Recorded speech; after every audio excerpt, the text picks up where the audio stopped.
Hi అండి, good morning. నేనైతే ఇప్పుడు ఫ్రెష్ అయిపోయాను అనమాట. ఇప్పుడు మనం ఏమాత్రం ఆలస్యం చేయకుండా కొంచెం పూజ చేసేసుకొని వంట అనేది స్టార్ట్ చేసేద్దాం.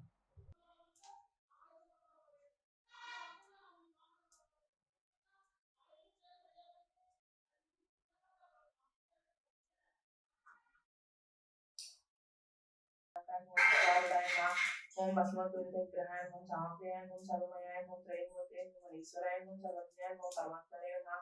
ఓం సోమసూర్యాగ్నిలోచనాయ ఓం హవిష్యాయ ఓం విద్యమయాయ ఓం సోమాయ ఓం పంచవక్రాయ ఓం.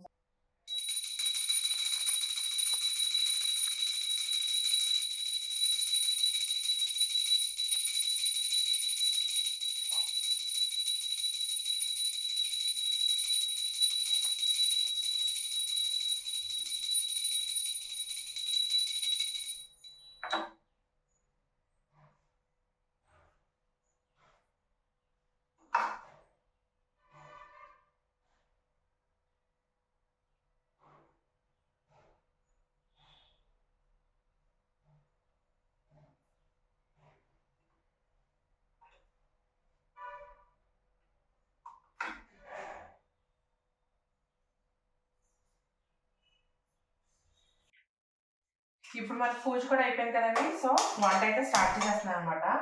ఈరోజు బెండకాయ ఫ్రైని డిఫరెంట్గా ఎలా చేసుకోవాలో ఇప్పుడైతే చూద్దాము. నేను రైస్ కూడా కడిగి నానబెట్టేసుకున్నానండి. సో ఈ రైస్ ఎప్పుడు అయిపోతాయా అని చూస్తాను నేను. అసలు ఎంతసేపు ఉడికించినా గట్టిగానే ఉంటుంది అనమాట అన్నం అనేది. అందుకే ఇవి ఎప్పుడు అయిపోతాయా, ఎప్పుడు వేరే బియ్యం తెచ్చుకుందాం అని చూస్తున్నాను అనమాట. యాక్చువల్గా ఎప్పుడు బెల్లే వాడతాం. ఈసారి కూడా బెల్లే తీసుకొచ్చాను, కానీ ఎందుకనో రైస్ మారి అస్సలు బాగాలేదండి. ఫస్ట్ ఇందులో మనం వేరుశనగలను అయితే వేసి వేయించుకుందాము. కొంచెం ఆయిల్ అనేది హీట్ ఎక్కనివ్వండి. ఇప్పుడు మనకి ఆయిల్ హీట్ ఎక్కిందండి. మంటని మీడియం ఫ్లేమ్లో పెట్టేసుకొని మనం కొద్దిగా వేరుశనగలను అయితే వేసి వేయించుకుందాం. మనకి ఈ స్టవ్ కూడా ఖాళీగా ఉంది కదా, సో మనం నానబెట్టుకున్న రైస్ని అయితే పక్కన పెట్టేసుకొని దీని మీద కూడా ఒక చిన్న బాండిని అయితే పెట్టేసుకుందాం. ఇప్పుడు ఇందులో మనం ఫ్రైలోకి కావాల్సిన పొడి అయితే చేసుకోవాలండి, శనగపొడి. సో దానికోసం ఈ పాన్ అయితే హీట్ చేస్తున్నాను. ఇది కొంచెం వేడెక్కిన తర్వాత ఎండుమిరపకాయలను అయితే వేయించుకుందాం. ఇప్పుడు ఇందులో ఇలా కట్ చేసుకున్న ఎండుమిరపకాయలను అయితే వేసేసుకున్నానండి. వీటిని కొద్దిగా దోరగా వేగనిద్దాం.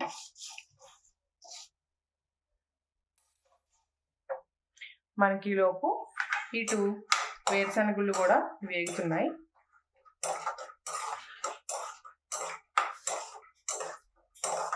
సో ఇదిగోండి, ఇక్కడ మనకి వేరుశనగ గుళ్ళు అనేవి వేగిపోయింది.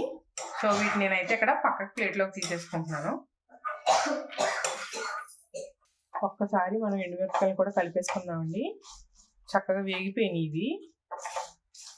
స్మెల్ కూడా వస్తున్నాయి, భలే కమ్మగా ఉందన్నమాట స్మెల్. ఇప్పుడైతే వీటిని కూడా ఇంకో ప్లేట్లోకి అయితే తీసేసుకుందాం పక్కకి. ఇలా పక్కకి ప్లేట్లోకి తీసేసుకుందాం. సో ఇప్పుడు ఇక్కడ మనకు ఆయిల్ హీట్ అవుతుంది కదండి. ఈ బెండకాయ ముక్కలను అయితే ఇందులో వేసుకోవాలన్నమాట.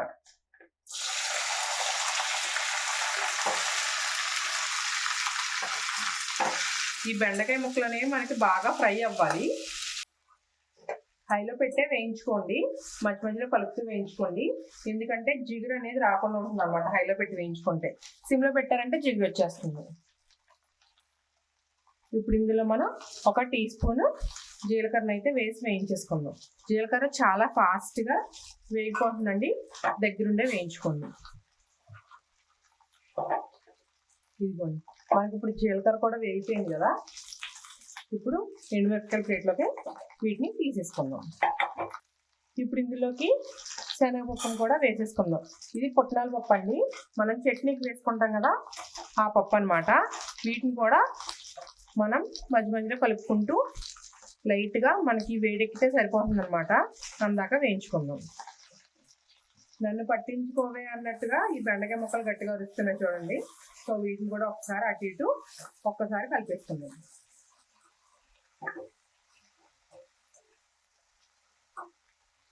మరి ఎక్కువ మిక్స్ చేయకండి. ఎక్కువ మిక్స్ చేసినా ఏమవుతుందంటే మీకు బెండకాయ ముక్కల నుంచి జిగురు వచ్చేస్తుంది. కొంచెం వేగే వరకు కూడా ఎక్కువగా మిక్స్ చేయకూడదు అనమాట. మన శనగపప్పు కూడా వేగిపోయిందండి. సో ఇవన్నీ మనకి పూర్తిగా చల్లారాలన్నమాట. నేను ఇదే ప్లేట్ అయితే వేసేసుకుంటున్నాను. శనగపప్పు కూడా ఇవన్నీ పూర్తిగా చల్లారిన తర్వాత వీటిని ఏం చేయాలని తెలుసుకుందాం. ఇప్పుడైతే ఒకసారి మళ్ళీ బెండకాయ ముక్కలు అయితే వేసేసుకుంటున్నాను. ఇప్పుడు ఈ స్టవ్ మీద రైస్ కూడా పెట్టేసుకుందామండి.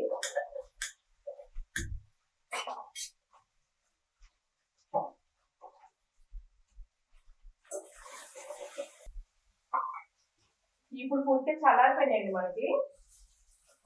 ఇప్పుడు ఇందులో మనం కొద్దిగా వెల్లుల్లిపాయ రకాలు అయితే వేసుకున్నాం.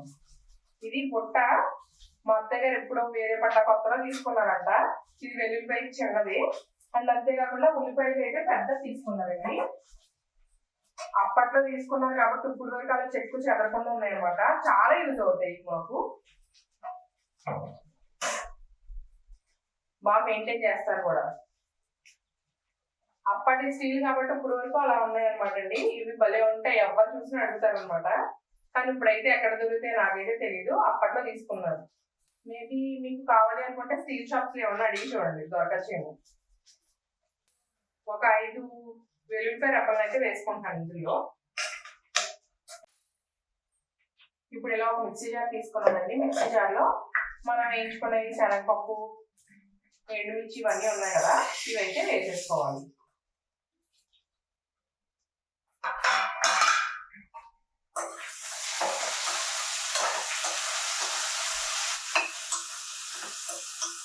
మనం ఇది చేస్తున్నాం కదండి, బెండకాయ ముక్కలు మాత్రం మర్చిపోకండి, మాడిపోతాయి. సో ఇవన్నీ వేసుకున్న తర్వాత మనం ఉప్పు అయితే ఇందులో వేసేసుకుందాం. ముందు ఒక స్పూన్ వేస్తున్నాను, సరిపోకపోతే మళ్ళీ యాడ్ చేసుకుందాం. ఇప్పుడు ఇవన్నీ మెత్తగా ఫైన్గా పౌడర్ చేసుకుందాం. సో ఇప్పుడైతే నేను మెత్తగా పౌడర్ చేసుకున్నానండి. ఇలా మెత్తగా పౌడర్ చేసుకోవాలన్నమాట. ఇవి మీకు ఇడ్లీలోకి నెయ్యి వేసుకొని పొడి వేసుకొని తింటే చాలా బాగుంటుంది.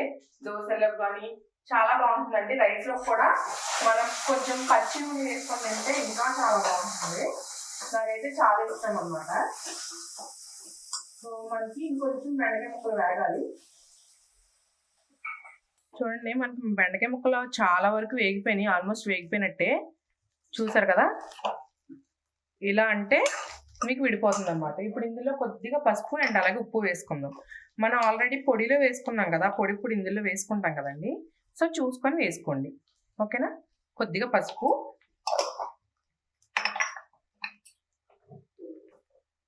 అండ్ అలాగే కొద్దిగా సాల్ట్ వేసుకోండి. కొద్దిగా ముక్కలు చప్పగా లేకుండా వేస్తున్నాను అంతే. ఇవన్నీ వేసి కొంచెం కలుపుకున్న తర్వాత ఒక 2 నిమిషాలు ఈ పసుపు ఉప్పులో వేగనివ్వండి. ఈ బెండకాయ ముక్కల్ని బాగా కలిపేసుకున్నాం కదా. ఇప్పుడు మనం ముందుగా వేయించి పక్కన పెట్టుకున్న ఈ పల్లీలు కూడా వేసేసుకుంటున్నాం.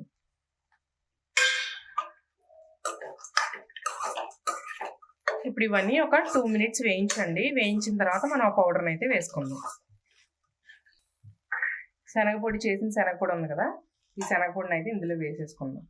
ఇదేమి అంత ఎంత అని క్వాంటిటీ ఉండదు అనమాట. మీ టేస్ట్కి తగ్గట్టుగా వేసుకుంటే సరిపోతుంది.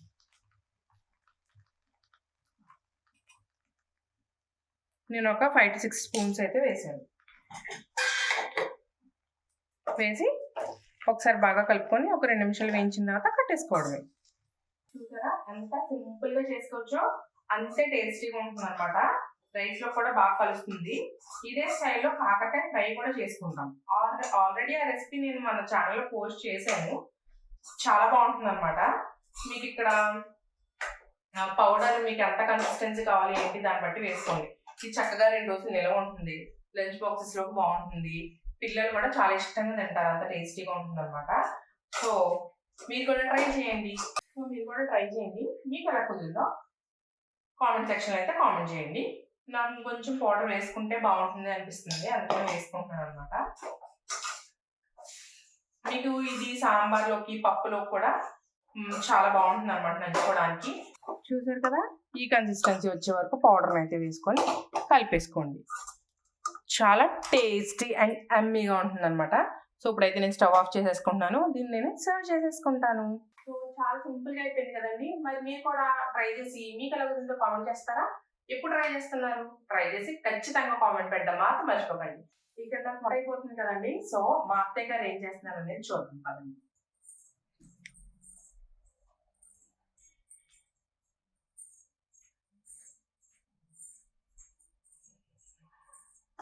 అదిగోండి సంక్రాంతి దులుపుళ్ళు అంట, కిటికీ శుభ్రం చేసేస్తున్నారు.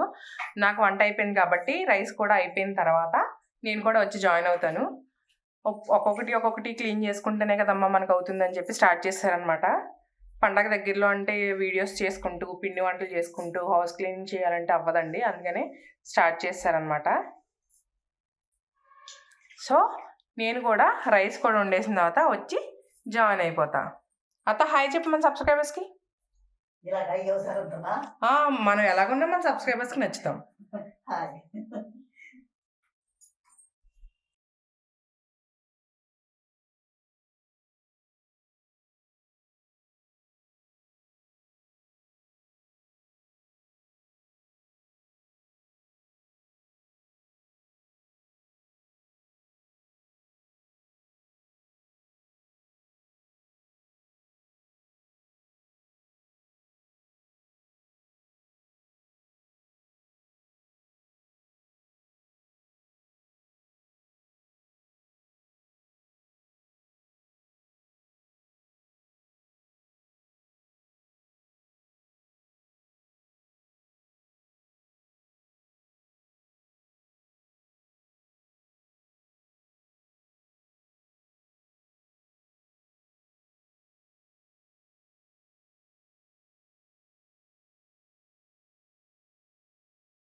వంట అయిపోయింది, 2 కిటికీలు శుభ్రం చేసి వచ్చాను.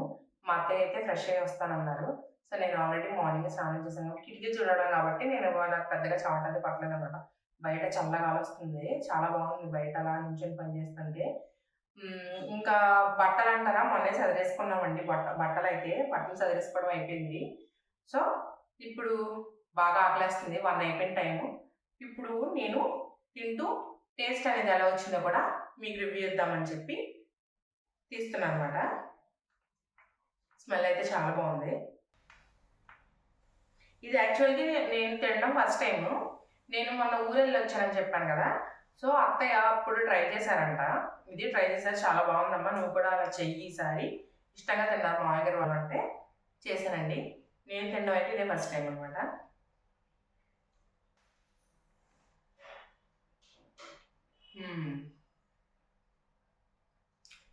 బాగుంది, చాలా బాగుంది టేస్ట్ అయితే.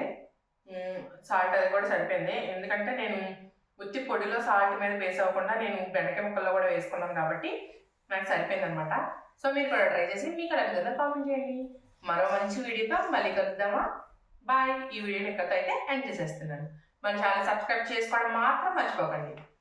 బాయ్.